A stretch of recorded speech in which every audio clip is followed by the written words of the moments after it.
program tonight is on the split between Sherborn and Holliston, how Holliston came into being. This is the second time we've done this program. We had a very nice, we were hosted in Sherborn, which was a very nice evening. We have our Sherborn participants will begin the evening by telling you about Sherborn, what Sherborn was like before the big split. We have, from Sherborn, we have George Fisk right here, who is head of the Sherborn Historical Society, and Betsy Johnson, who's very knowledgeable about everything Sherborn history. So she will tell you about Sherborn, and after you hear about Sherborn, then we'll hear from the other side of the split about Holliston. Our historian, Joanne Hulbert, as you all know, will be the speaker who will inform us what it was like back then. Thank you very much.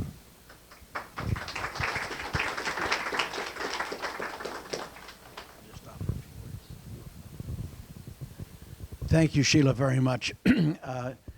I'm delighted to be here tonight. This is a wonderful opportunity for me to see a lot of Holliston friends, and I also see a number of Sherborn interlopers here. And had I known you were selling items tonight, I could have brought over some of our stuff.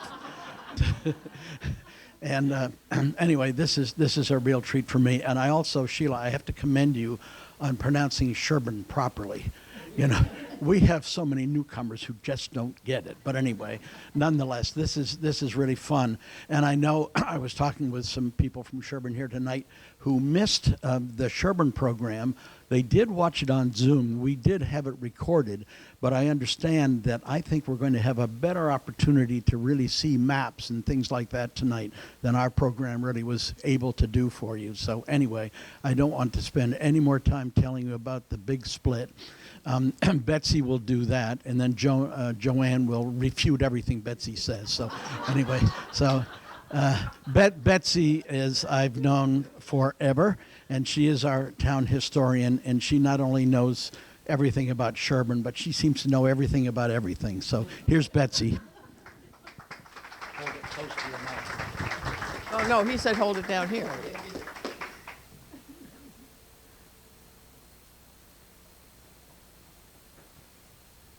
Okay, why don't you do the next slide while I start talking. So this will be Sherborn and Holliston, the big split. For 50 years, Holliston was part of the original Sherborn Town Grant, which you can see here. To better understand how they came to split into two separate towns in 1724, it might be helpful to know a little bit about what life was like in Sherborn and Holliston in the years leading up to the division. This map shows the town bounds by 1701, with the original grant outlined in green. The next official map would not be drawn until 1795. Except for minor adjustments, the town boundaries had become permanent. Political. Next slide. There had not been any population census taken, but this sketch map fragment notes that about 1723, there were 82 families on the east side of Doppingbrook and 47 settling or settled on the west side. If my math is correct, and we estimate about 7 members per family, husband, wife, and 5 children, that would give a total of 903 persons. Next slide. Vital records were kept by the town clerk. Apparently there was a fee because some of the poorer settlers did not enter births right away, and some not at all. And as in Sherborn today, there was an annual town meeting, then held in the meeting house on a designated day in March, after a warrant had been posted listing the articles to be voted upon. If the business took too long, the meeting could be adjourned to an additional day or days. However, only men, 21 and older, could vote, no women. Deeds and wills were registered with fees in Cambridge, the Middlesex County seat. The widow, termed the relict, inherited 1/3 of the estate, the eldest son 1/3, and the rest of the estate was divided up among the other children. That made it necessary to have an inventory to establish the total value of both land and personal effects. Now those inventories are gold mines of information. The town militia, made up of men 18 through 60, still met monthly locally and annually in the Middlesex County Regimental Muster. There were still occasional alarms from pirate attacks along the coast, but more serious were the Native American raids along the northern frontier, New Hampshire and Maine, in what became known as Father Raleigh's War, or Governor Dummer's War, which lasted from 1722 to 1725. 5 Sherborn men were enlisted and served stints in 1723, and considerably more would go 2 years later.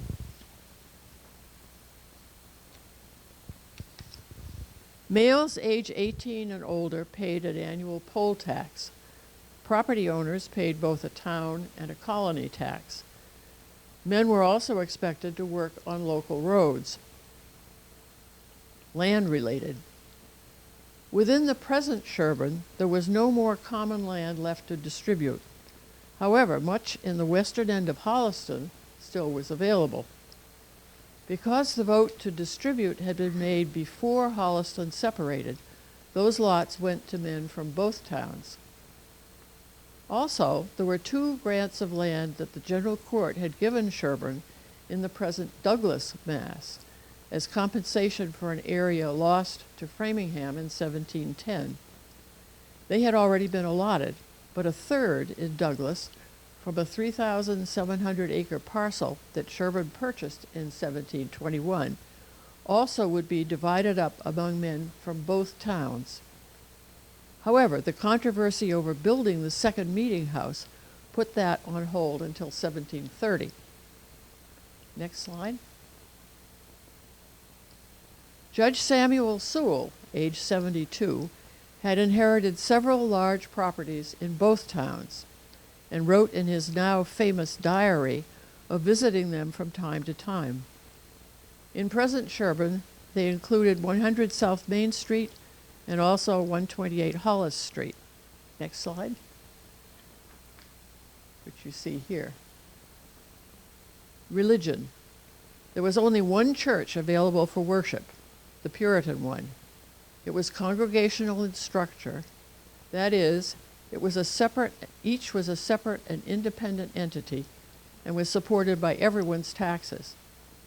There were 2 services held each Sunday and a lecture on Thursdays. Everyone was expected to attend, although often in bad weather or in winter, mothers and their small children couldn't make the trip. The congregation was made up of 2 types of people. There was a small number of members who had passed examination about their beliefs and had had some kind of conversion experience and testified about it in public. By far the larger number was all the rest, who were attendees but not members. 38-year-old Daniel Baker, the only college-educated man in town, had been the minister for 12 years and would have been the most important and influential man in Sherborn. He was married with 3 children and had 2 African-American men in his household, one listed as servant, but the other was listed as slave and had come to Reverend Baker by way of his second wife. The first meeting house was located in the town center, about where the UUA church is today. The basic problem leading to Holliston's splitting off was that the old building, completed in 1684 or 85, had been outgrown, having served as a community center, a meeting house, for 61 years. All agreed that it was most cost-effective to build a new building. The question became, where? I'll come back to that later. Education. School was taught by a town-paid schoolmaster, male, who rotated among the 4, sometimes 5, districts. In each, classes met in a room in someone's house for about 3 weeks. The districts were the Plain, serving the town center, South End, the area around South Main and Bullard Streets, Dirty Meadow at East Ebenezer Leland's house on Ash Lane, and sometimes either Bear Hill for North Sherborn or Farm Road for that area. There was no school in Holliston unless children walked to the Bear Hill site. But interestingly, that was apparently not mentioned as a problem in the original petition. Transportation. Local travel was still quite primitive. Roads were little better than trails, taking the high ground rather than going through swamps. Passable in dry weather, but difficult to impassable in wet weather. The county road, most of the present Route 16, had not yet been laid out. Most people went by foot, called Shank's mare. If they owned a horse, they might ride it and take the wife behind on a pillion. And some families may have gone by oxen in a two-wheeled cart. Four-wheeled wagons were still in the future. Communication. Communication was minimal. There were 3 weekly newspapers regularly printed in Boston, which mainly reprinted old European news and colony legislation. Whether or not any issues reached Sherborn is unknown. We also know almost nothing about mail, except that sending or receiving letters was rare and expensive. Next slide. England and her colonies continued to use the Julian calendar, which started the new year on the traditional March 25th. To avoid confusion with those in other countries who used the Gregorian calendar, they double-dated the period between January 1st through March 25th, as in this entry for January 14th, 1724-5. Economics. Everyone farmed, even the minister. Men used oxen for heavy work. Horses were still lightweight and mainly for riding. Foodstuffs and medicinal herbs were raised by women in kitchen gardens. The men raised primarily grains, corn and rye, but not much wheat because of the wheat blister rust. Grass for hay, and livestock, cattle, swine, and perhaps a few sheep. Next slide. There was very little hard money to circulate, so people continued to pay their debts either with produce, a kind of barter, or by keeping track of the money values of debts and credits in a notebook. Care of the poor. The town supported its own poor. What they did was to auction off his or her support to the lowest bidder for the year, with the town reimbursing the winning bidder. Often, but not always, that person was a family member. Usually additional bills were for coffin and burial expenses. Environment. Farmers continued to clear land. It took about a year to clear 1 acre, and burned the excess wood and brush. They all had woodlots from which they cut firewood and logged for lumber. Next slide. Architecture. All the buildings were constructed of wood with hewn beams and sawn lumber. They did not build log cabins. Houses were small, probably like Henry Leyland's, but was built about 1660. And unpainted, often until well into the 20th century. When wanting more space, they often added an addition in the shape of a salt box with a long, sloping roof to the north. Next slide. It would hold a large chimney, a large kitchen, and have extra flues added to the chimney. Windows are very small. Glass was still expensive. And in winter, the heat from the fireplace must have been minimal. If this slide looks at all familiar, it's because it's around the corner on the wall there. But it's in Sherborn, or was. Next slide. Here are 2 more examples. The slide on the right, if you look carefully on the left-hand side, you can see that it once was a gambrel roofed house, and then there was an addition, and then yet another addition. as they made an L out the back for a kitchen. Medicine. If one got sick, the housewife first tried out her home remedies, and if they didn't work, she would consult with neighbors. If that still didn't work, she might call in either a doctor from Medfield or Dr. Eliezer Hill, the only Sherborn physician. However, since no one knew the cause of disease, the physicians could only treat the symptoms. Usually, the doctor was called in as a surgeon to treat broken bones or severe wounds. Burns from fireplace cooking were common for both women and small children. Sherborn children generally were born at 2-year intervals, so some kind of birth control must have been in common practice. Women had their babies at home, accompanied by neighboring women and or perhaps Dr. Eliezer Hill's wife, Rebecca, who was known as a skilled midwife. Mothers often died from complications, especially from infection, termed childbed fever. If the mother died, often the infant did too. There were periodic epidemics of a variety of diseases that raged through the wider area. Smallpox was one of the worst. It usually entered through the port of Boston and reoccurred about once a decade. In 1721-22, Boston had experienced its worst of the 18th century, with an estimated half of its population getting the disease. That was the time when Reverend Cotton Mather and Dr. Zabdiel Boylston introduced variolation, inoculation of actual disease serum to produce a mild case, they hoped, and thus immunity.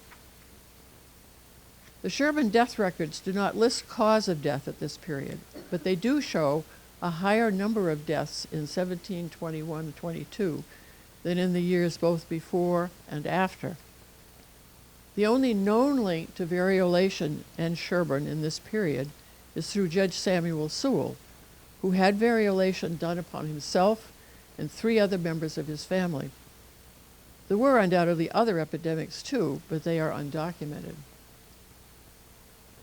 Next slide. Burying grounds. There were 2 graveyards available for the dead, who were generally buried in family groups. Old South Burying Ground is on South Main Street, Route 27, about opposite Bullard Street, Route 115, and served those in that part of town, which was the first part actually settled upon. The other was Central Burying Ground. Next slide. Located at the junction of North and South Mains with Washington Street, on what then was part of the town common. It was used by those near the town center and elsewhere.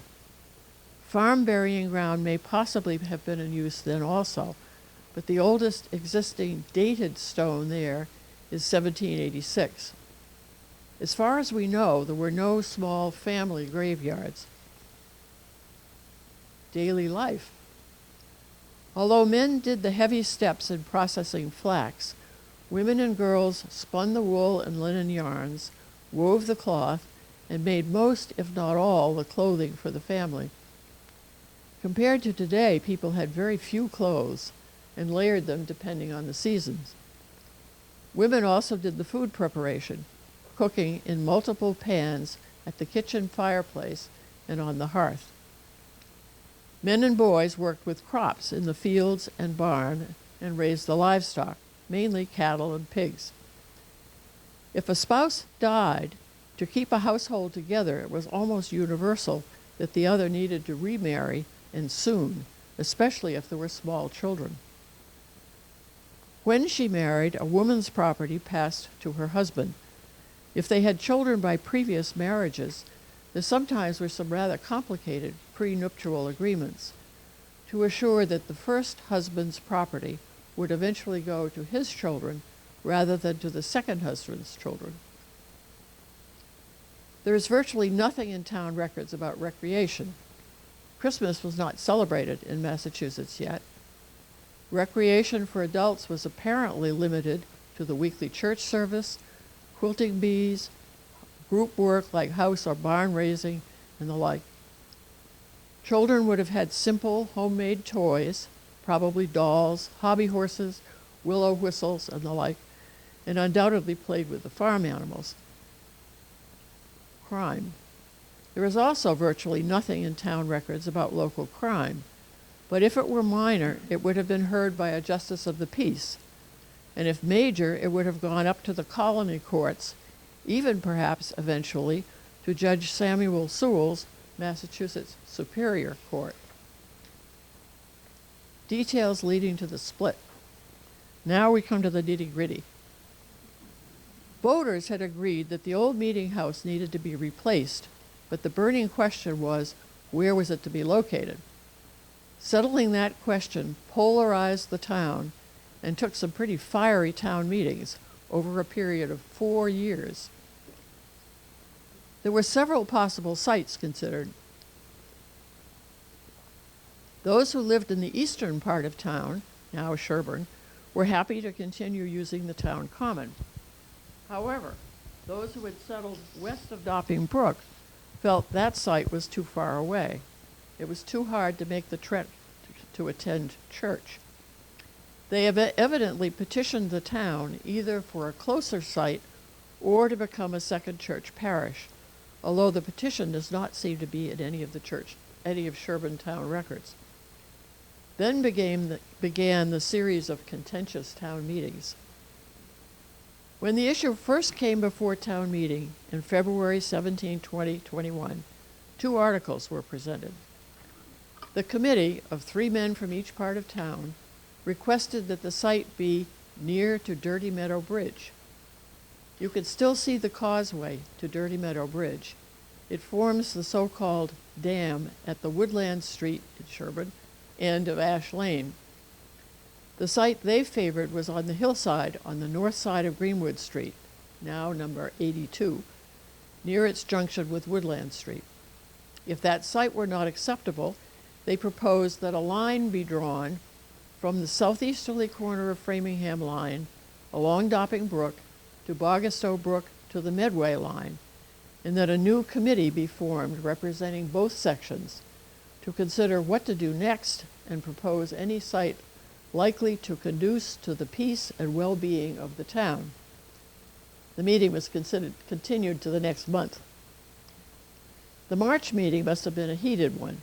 The committee gave its report, and the original petition was reread, and after a long debate, it quotes, a phrase very seldom used in town meeting records, it was voted upon article by article, and all were defeated. The town next voted the backup article, the dividing line, which is essentially the present boundary between Sherborn and Holliston. Although not stated in the Sherborn records, the implication was that the western area would thereby become a second parish. Debate continued as town meetings were held and adjourned to further dates, still debating. The elected town meeting moderators seemed to reflect which side had the majority at any given meeting. Obviously, no real consensus existed within the town, although all wanted to hold the town together somehow. In February 1721-2, the town voted a tax to fund the new building at the site of the old one. The next meeting, held in November, debated reconsideration of the previous vote. Evidently, the voice vote was very close and was immediately questioned by 7 men in opposition, unquote. It was decided by a roll call vote and found to, quote, pass on the negative. A roll call vote was highly unusual in a Massachusetts town meeting and certainly separated the sheep from the goats. One wonders if the division were entirely by geography. Nothing further is recorded until the March meeting of 1722-23, when the western contingent must have turned out in force. They voted to remove to view the Dirty Meadow site, which they did. After, quote, considerable debate upon the affair, the meeting unanimously voted to build the meeting house there and to nullify the previous vote, quote, and so the town to abide and remain together for the strengthening thereof. They marked the hillside site with a heap of stones. By the November 1723 meeting, the third year, people had given up hope of compromise. They recognized that the shape of the town did not allow one convenient site, and that eventually 2 meeting houses would indeed be necessary. Next slide. In its final reversal, the town voted to nullify the previous vote and to build on the town common. It set the amount at £160 and chose a building committee to hire a builder and oversee the construction. And we think this is what the building looked like, partly because it has horse sheds attached, and partly because the town pound was there. And here, if you look carefully, you can see there's a dog chasing a cat up the wall. As soon as that vote was completed, the Western contingent presented a further motion concerning the parish line.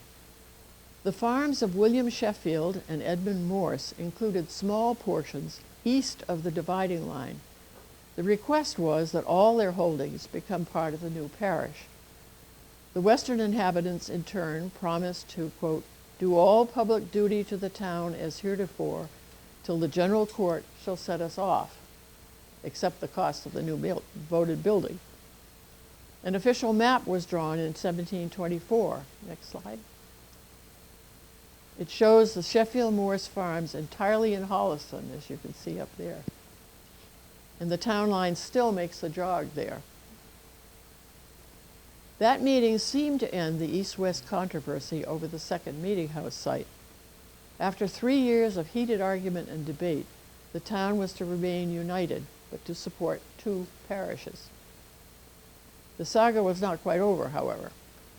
In April of 1724, the Western inhabitants petitioned the General Court to become a separate parish, as planned.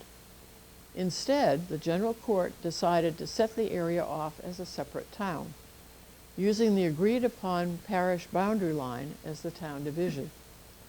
This map of that line, surveyed 2 months later, exists in the state archives.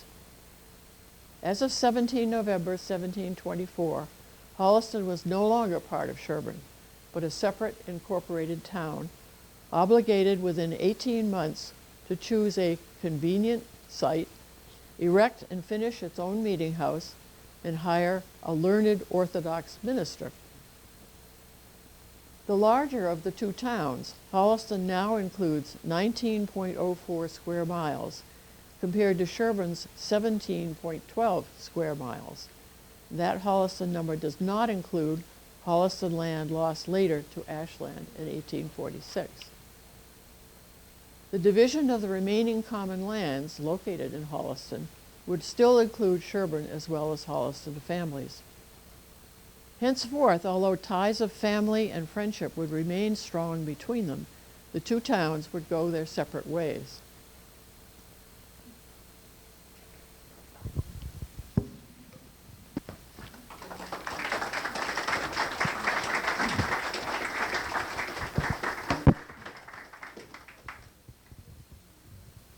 Sheila, are you? Well, that's all right. Thanks, Betsy. That was excellent. Thank you so much. I certainly appreciated your breaking it down into different segments about life and everything that was there. Thank you very much, Betsy. Okay, so now we have our Holliston historian, Joanne Hulbert, and she will tell you the other side. Yes.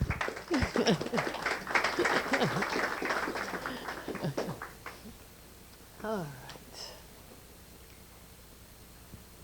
Okay, now it's Holliston's turn. All right, so why don't we start out with the first slide? We'll jump right into it. And of course, it's Thomas Hollis. But just shortly, though, before I get to him, but I wanted him up here because he is such a decorative character. But anyway, I do want to say that I want to welcome everybody to the meeting, and a special welcome to any of you who have come from Sherborn. You are very welcome to be here, regardless of all the fights that went on back in the 1720s. So anyway, I do hope that Holliston has always been a good neighbor, and that we have not yet expressed it, but thank you. We could not have achieved what we have today without your willingness to first set aside a significant portion of your town and for being a good neighbor also. The town of Sherborn has given us an important beginning in our own 300 years of history. I also want to congratulate the Holliston Historical Society for providing several great programs over the past year of this 300th anniversary, from starting with the Winter Open House, 18th Century Days, the Strawberry Festival, Community Sing, Sea Chanties, and the annual Harvest Fair, and Oktoberfest, and the encampment, and the car rally.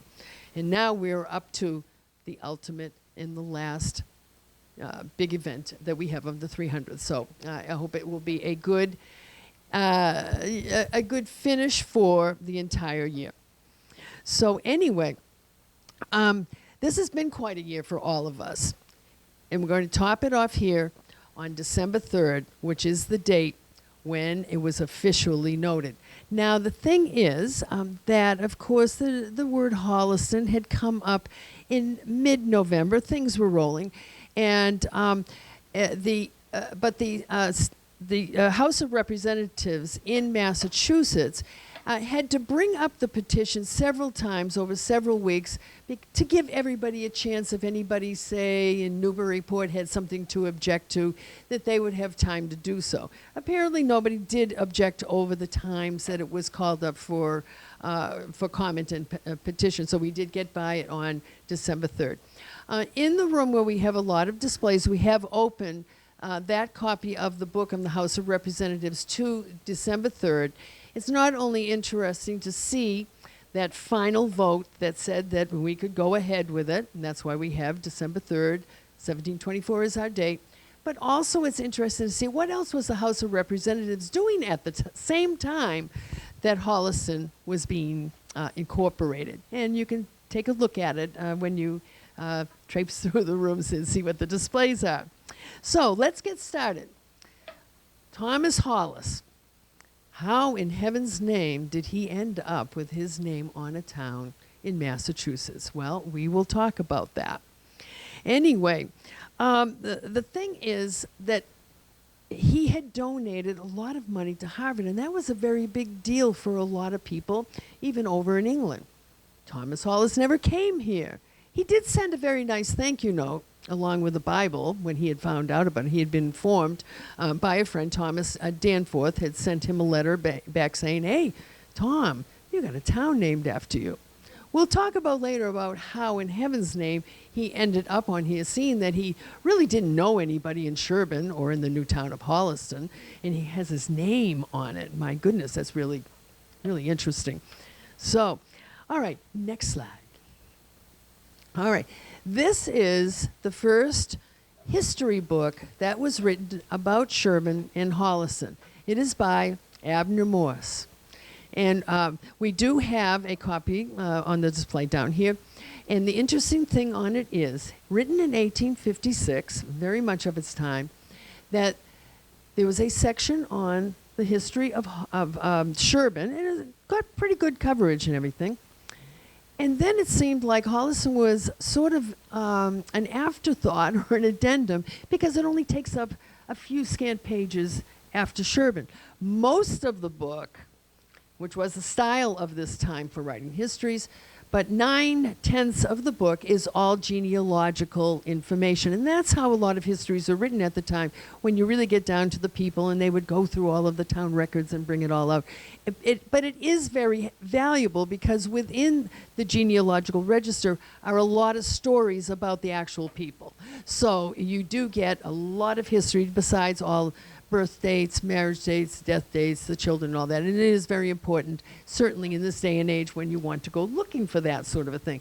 But when it came down to just the text on the history of Sherborn and the scant few pages on Holliston, it really does conjure up the thought about how did Abner Morse do it? Well, apparently, word has it that with paper and pencil in hand, he went around asking a lot of questions to a lot of the people who were living in both of the towns. And he conjured up quite a bit of history out of all of that.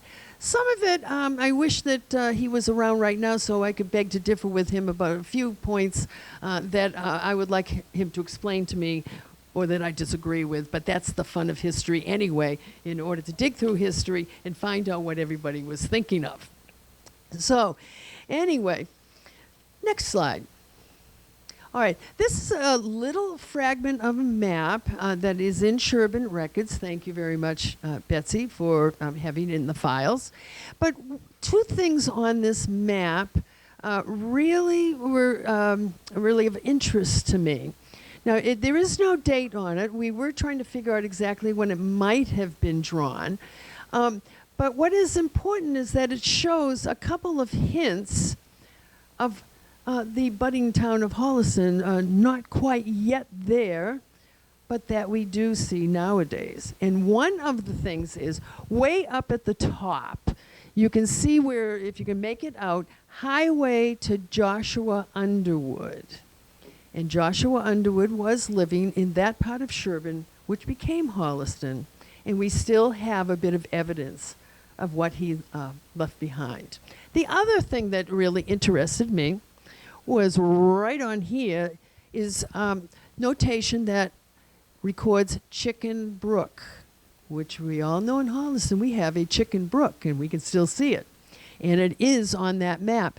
And if so, that name of Chicken Brook does predate even the establishment of Holliston. So it was named on there. Now, we've had a lot of fun trying to figure out, well, what about the chickens in this? You know, what does it have to do with chickens? Did they arrive there and discover chickens floating in it? Well, no, it's probably not quite like that. And what we theorize is that a lot of, like, some of the other brooks that we have in the area, that the names may have come from the native Indian languages of this location. There is such a thing as a Natick Indian language dictionary, which you can actually get copies of. And in it, you look for some words that maybe look kind of like chicken, something like that. Well, there is. There's actually a word in there, Chickanasawag, which means something like sparks or bright something. We really don't know why they would name it that, but the word fits. There's also chickup, which is the Native American local language for cedar trees. And what do you see along Chicken Brook? You see quite a few cedar trees. Maybe it came from that. Unfortunately, the settlers, the European settlers from here, were really, really bad linguists. So we lost out on a lot of the pronunciation and also the backgrounds on some of the words. But here it is, that little map there, with a lot of names going up and down, all of them quite familiar. Ebenezer Hill, Thomas Brick, Jonathan Whitney, Benoni Larned, William Ryder. All of those names were very easily to find in a lot of the Holliston records. So anyway, besides all of that, now what do you think that when we get to Holliston, established as a town, what is the first order of business that the new Board of Selectmen is going to have to come up with for the activities around town? Well, in 1724, there were a few things that they have to deal with right away. And one of them, of course, is the meeting house, town meetings, which they did have, first of all, locally in just private houses. But they have to think about that. They got to think about a meeting house. Well, if you got a meeting house, you have to also think about maybe getting a minister, which they did, James Stone. And he, luckily, was a graduate of Harvard who had benefited from a scholarship that had been money that was donated by none other than Thomas Hollis. So they became full circle on that, which makes it kind of nice that we at least had some sort of feedback, so to speak, when it comes to Thomas Hollis. Little did he know. Now, the thing is, we have to get some land. Somebody's going to have to donate a bit of land, and that was Colonel Brown. And unfortunately, he kind of foot dragged on that, and they had to go and remind him, hey, look, you said that you were going to donate some land for the meeting house and also for the burial ground, because that's really important. Even as Sheila had said in her presentation also about getting that, that burial ground set as far as a very big necessity in town. And that's what they did. And where we have the central burial ground is exactly one of the first things that they did in town. So they got that land for the meeting house. Well, now we got a minister coming, and that was a little later in the game. It wasn't right at 1724. We had to wait for him to graduate, I suppose, which would be a nice thing. And so, but the thing is that you have a minister. Now, he is not going to be able to support himself merely by doing the preaching at church. Okay. So now what we have to do is see about getting some land for the new minister. And lo and behold, who did they approach? Samuel Sewell, who owned the plot of land right next to Colonel Brown's, located right where downtown Holliston, the square, is located. All very convenient, right next to where the meeting house was going to go, which I think is awfully nice. And Samuel Sewell agreed to give him the plot of land for the new minister. So everything was all coming up great. The other little side, though, had to do with the schools. And as Betsy had said about where did the kids go to school? Where were they? You know? Well, the thing is that Holliston was fined by the Great General Court because we were really foot dragging on getting a schoolhouse built. That took a little bit longer than anything else. What were they doing before that? Well, most of the children would probably be taught by their parents at home, rudimentaries of reading, writing, and a bit of arithmetic, and then also skills that would be very valuable for somebody living in a rural agrarian society. Next slide. Okay, Littlefield Tavern. Now remember on one of those little maps we saw road to Joshua Underwood. Although we know this building as Littlefield Tavern still exists today, the building was actually built by Joshua Underwood. It was right along the main road that we saw that was heading to the highway to his house, and that would be a rudimentary, not quite on the line, we a little bit of back and forth on, but it would be what we know as Washington Street now. And Joshua Underwood was way out here, almost out to the end of the hinterlands when it came to Sherborn.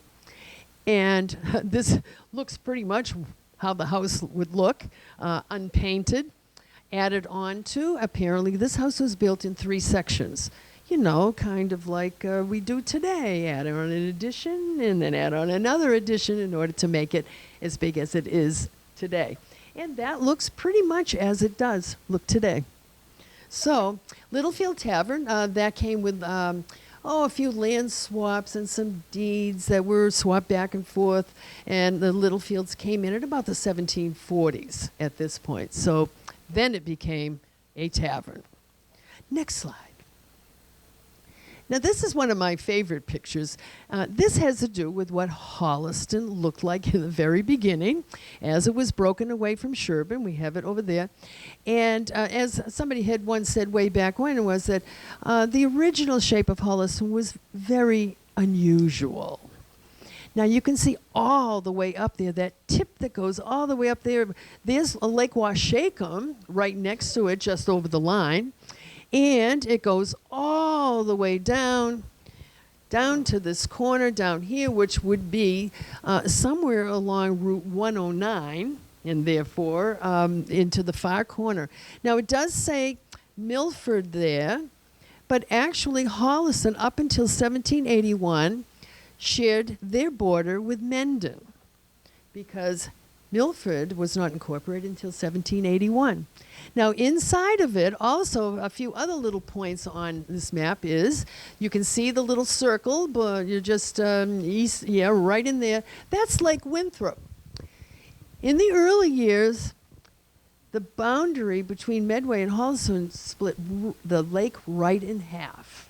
So we were sharing poor little Lake Winthrop with Medway for quite a while.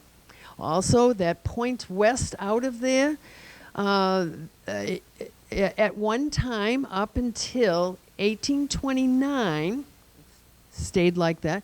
Up to 1829, if you were riding along on what we now know as Washington Street and you come up over Phipps Hill and you go and take that left curve right by Underwood Street, if you were right there, you were in Medway. And you didn't come back into Holliston until you got up to Cutler's house, which would be the large colonial on your left after you've made the curve and almost make it up as far as Summer Street. And with some land swaps, we gave a bit of land over to Medway. And in subsequent years, the north part of Holliston, 1,600 acres was given. It was against our will in Holliston. The town of Holliston did not like this, but 1,600 acres were given over to the new town of Ashland, as it was drawn up by that great and general court of Massachusetts. But now I did tried this little bit of an experiment in that if you drive today, this very rudimentary experiment, if you drive from way up there at that very tip and drive all the way down to that border down in the far corner, it comes out to 9 3/4 miles. It's a lot less today, which is probably a good thing. So today it would be 5.6 miles from the Ashland line on 126 all the way down to Summer Street in the town line that we share with Medway. So you can imagine, nearly 10 miles from top to bottom makes for a very unusual shape of a town. And you can see that we did lose all of our boundary with Cold Spring Brook up in Ashland. Cold Spring Brook still exists there.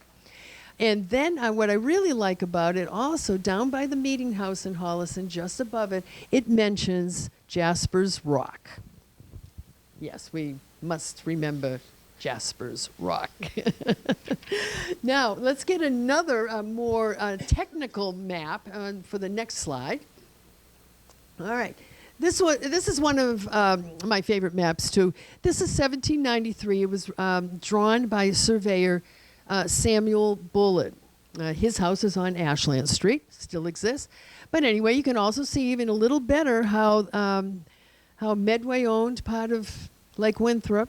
And that little jig in there to the west of it, you can see where Washington Street cuts through there and a little bit of Medway over there. And also, off to the west side, we were still kind of commiserating with Milford about just where our boundary, and it does eventually get squared off. We'll see that later too. But it is quite an interesting map. It's the most detailed one for at the time. But I want you to also spend a little bit of time looking over at that eastern border with Sherborn, right there. Right along that stretch there, and Betsy had alluded to that about the land of Edmund Morse, and also the Sheffields were over there, and causing quite a stir because their land a little bit was over where Dopping Brook is, going down this way and over to the east. There's a little bit of land that was over there on his plot. There was another big problem too, further up. North of that, and that had to do with Joseph Leland. Now, the dilemma cropped up when Sherborn and Holliston boundary was determined, and Elliott Street, still located in Ashland into Sherborn, Elliott Street ended at what was called Sherborn Way. If by Sherborn Way is meant Elliott Street, and this seems likely since it leads from this north end of the new town of Holliston directly into Sherborn. You can still do it today if you take Elliott Street in Ashland. Now, Daniel Jennings occupied the last location the last location in Holliston on the road, but Joseph Leland owned the old Whitney place, so-called, just over the Sherborn line near where Whitney's railroad station once existed, located on the Milford branch of the railroad. Leland's land ran over the line into Holliston. And it was this Joseph Leland whom the two towns had trouble during the early days, since both towns claimed him as a resident. I can imagine that town meeting and that argument and how many votes that cost. So, all right, next slide. All right, now this is a close-up of that interesting little border along that side. Now, down in the corner, see the knob there? That showed up on the map that that Betsy had shown also, and that had to do with somebody's line as far as their farm was concerned. And then going up north, you can also see, keep going up to there. All right, see that piece of land that is to the east of the brook, and the little jig and the jag and the jog, all of that, which was also on the map that Betsy showed, and there it is still there. This map is dated 1856.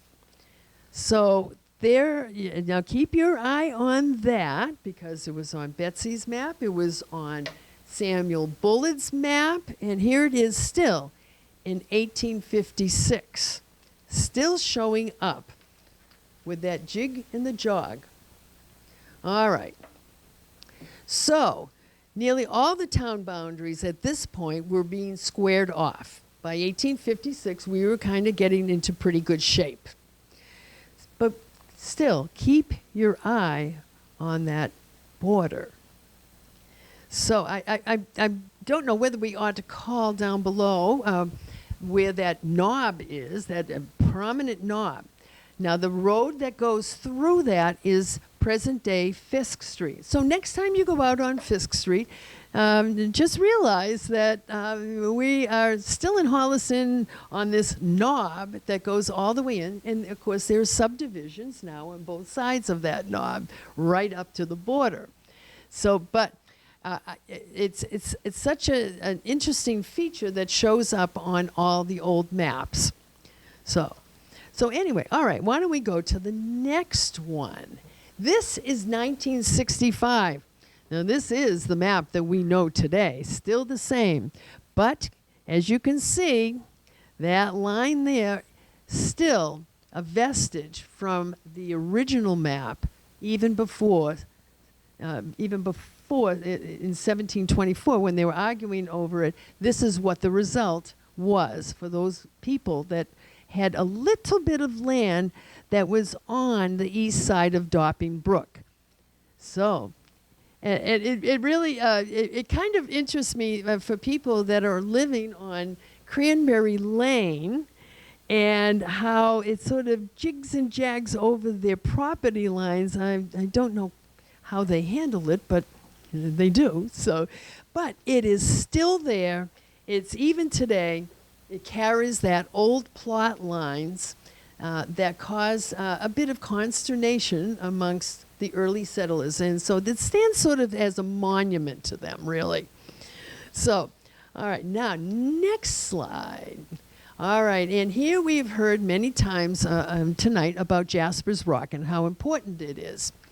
Anyway, if you are inclined to take a little trip up there, it used to be a annual pilgrimage on Labor Day by the Holliston Historical Society. We haven't done it, I think, in a few years. But you can see we did place a plaque there. Now, the thing is, why it shows up on all the old maps, why it was so important. Now, of course, the legend is that Jasper Adams from Medfield was a young boy. The age keeps getting lower and lower, but I don't think it was probably in his teens. And he would come out here, and he would graze his, it was mostly sheep, out in a meadowland, and that the story was that he would light a fire on the stone so that his father could see that everything was okay. Now, I don't know if that is fact, fiction, or legend. It is only something that showed up in the papers of Abner Morse, so I'll cut him a little slack. But I really can't see piling up a bunch of sticks and lighting the fire on that because it's a very round stone. John Mason Batchelder, a historian of Holliston back in the late 19th century, seemed to think that the rock that he piled up the branches in order to set the fire was a rock that is nearby there, which is nice and flat and much more convenient. But what is important, because it shows up on all of the maps, is that it was a surveyor's point. Now, if you can imagine the trees and everything was all cleared and you had a panoramic view to the east from here. Now, on the early maps, we do believe it was Henry Adams that was possibly the surveyor. And Jasper had a brother, Henry Adams. Now, he knew about it, and I think he is the one that knew that this was Jasper's Rock. But what is interesting about it now, if you do happen to go up there for a little bit of a walk, in the upper right-hand corner of the stone, there is a divot in there. It's about an inch or two deep and round, sitting right up in the corner, and it may have been used as part of the surveying equipment where you would put whatever it is that what you do to use for surveying, and that would make a set point for anybody who would come and use that again. Now, the thing is that this was a surveyor's point that was very important not only to Sherborn, but it was also important to Natick as well, as setting the boundaries off in that particular direction. So it's still an important rock for no matter what was used on it, but I think its history is more as a surveyor's stone than it is as a place to build a fire. Okay, so next slide. All right, now we take a little bit of a trip out to the western part of Holliston. Okay, we see Rocky Woods, all that land that is the west of Adams Street, which is the last road that you see there. And I will say that today, that virtually all that land, which you see with Rocky Woods and all the way up through the Hopping Brook area, all the way up to Hopkinton, is still conservation land. It is still one of Holliston's marvelous recreation lands, and I always highly recommend anybody, if you would like to take a walk in the woods or a simple hike or even one with a little bit of challenge, this is the place to be. And it's a lovely place, and I'm glad that the town has preserved it as such. It was called at one time wasteland, but it's certainly not wasted now. But the one thing, or the several things that I do want to bring up because of this, it has to do with Hopping Brook. Now, I'm sure all of you have probably traveled by. You've seen Hopping Brook Road, and Hopping Brook, there it is, goes all the way down. Yeah, keep it going, Karen, all the way down. And it crosses under Washington Street and then ends up eventually, it goes into the Charles River, someplace down in Medway. Anyway, what is it about this hopping? What's hopping? Is the water hopping? Or where did the word hopping come from? And it actually comes from a man by the name of Stephen Hoppin. And he, kind of like Jasper Adams, although he was a mature man, would bring the cattle out here to graze on meadowlands also back in the 1670s. And he would come out here, and he apparently had a shack of some sort, and he would spend the whole summer season, come out in the spring and go back in the early fall. And he was hired to take cows that were owned by people in Boston and Dorchester and bring them all the way out here. I can only imagine bringing them out on pathways out to this point. Now, the thing is, one story that we do have about him is that the residents and the citizens of Boston and Dorchester were always very glad to give him a big send-off in the spring, and were very glad to see him go and spend several months way out there in the hinterlands. And then they were less happy about seeing him coming back in the fall. And why was that? Well, he had a little bit of off time during the off season, as it were. And there was one interesting note in Boston records where the selectmen of Boston had asked his son-in-law, would you please see if you can do something about reining in your father-in-law and his really negative behavior around town, where he would spend his off time carousing around in all the taverns around Boston in Dorchester. And while they would wait until the spring when they could get him loaded up with all their cows and send him back out.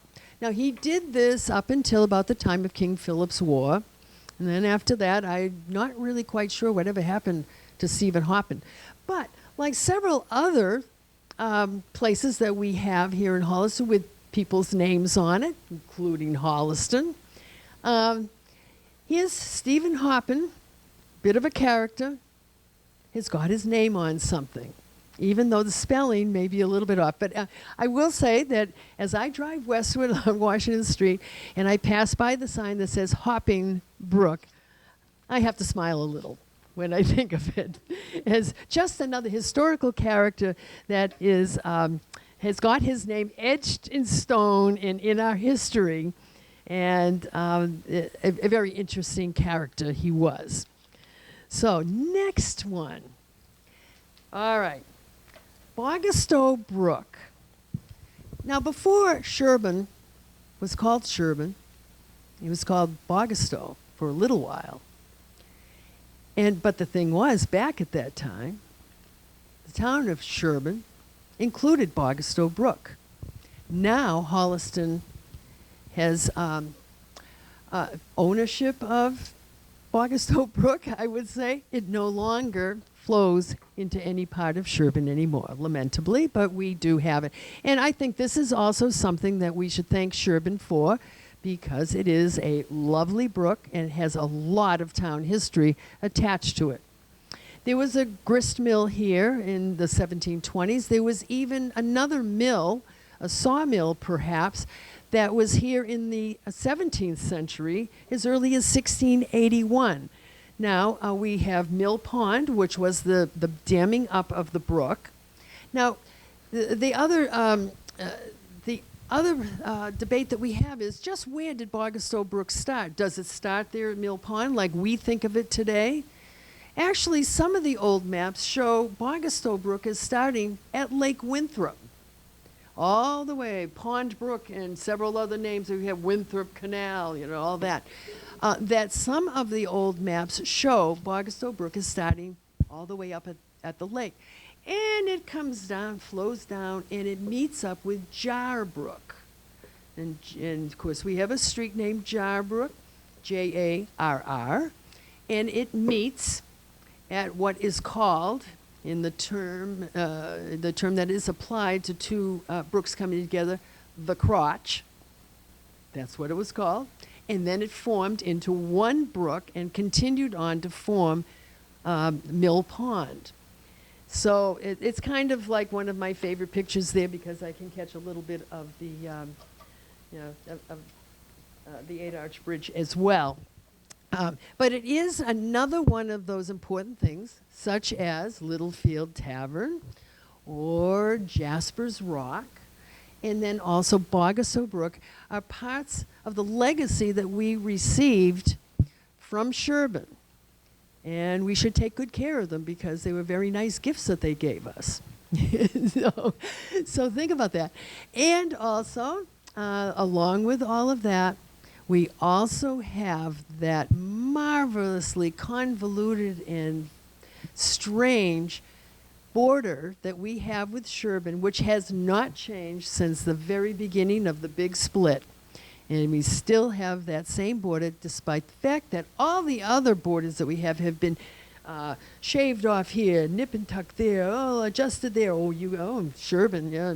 Sherborn probably could be called also the grandparent of Ashland, because after all, we took all of the land and then we passed it on to Ashland. So perhaps Ashland also owes a big debt to the town of Sherborn, as we do in Holliston.